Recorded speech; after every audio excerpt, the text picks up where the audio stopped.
अमरावती मनपा हद्दीत गेल्या अनेक दिवसापासून मोकाट जनावरे सोबतच मोकाट श्वानांचा हैदोष असताना नागरिक त्रस्त झाले होते। यात अनेक नागरिकांचा मोकाट जनावरे रस्त्यावर असल्यामुळे अपघाताचा सुद्धा सामना करावा लागला।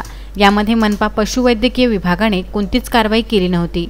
यावर विदर्भ न्यूजने शहरातील अनेक भागातील मोकाट जनावरे बाबतचा वृत्तांत वारंवार प्रसारित केला होता। एवढेच नव्हे तर रविवारी मनपा प्रवेशद्वाराजवळच मोकाट जनावरांनी ठिय्या दिला होता। त्यावर मनपाला थेट चॅलेंज असल्याची न्यूज सुद्धा प्रसारित केली होती। विदर्भ न्यूजच्या अशा सर्व बातमीची दखल घेऊन मनपा पशुवैद्यकीय विभागाने शेवटी कार्यवाहीचा बडगा उगारला आहे। सोमवारी दुपारी जयस्तंभ चौकातील मोकाट जनावरे पकडून धडक कारवाईला सुरुवात करण्यात आली। ज्या पशुपालक जवळ जनावरे पाळण्याचा परवाना नसेल त्यांनी तात्काळ परवाना काढावा, तसेच आपली जनावरे मोकाट रस्त्यावर सोडू नये, अन्यथा कडक कारवाई करण्यात येईल अशी माहिती पशुवैद्यकीय अधिकाऱ्यांनी दिली आहे। पशुसंवर्धन विभागाचा निरीक्षक मोकाट जनावर पशुपालकावर जे मोकाट जनावर सोडतील त्याच्यावर कठोर कारवाई होईल।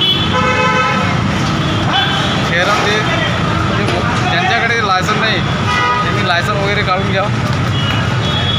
लायसन काढणं आवश्यक राहील। विना परवाना पशु पाळणे कायदेशीर गुन्हा आहे आणि मोकाट सोडणे गुन्हा आहे। त्याच्यामुळे जे मोकाट जनावर आहेत त्याची कारवाई चालू आहे। प्रदीप इंगोले, विदर्भ न्यूज, अमरावती।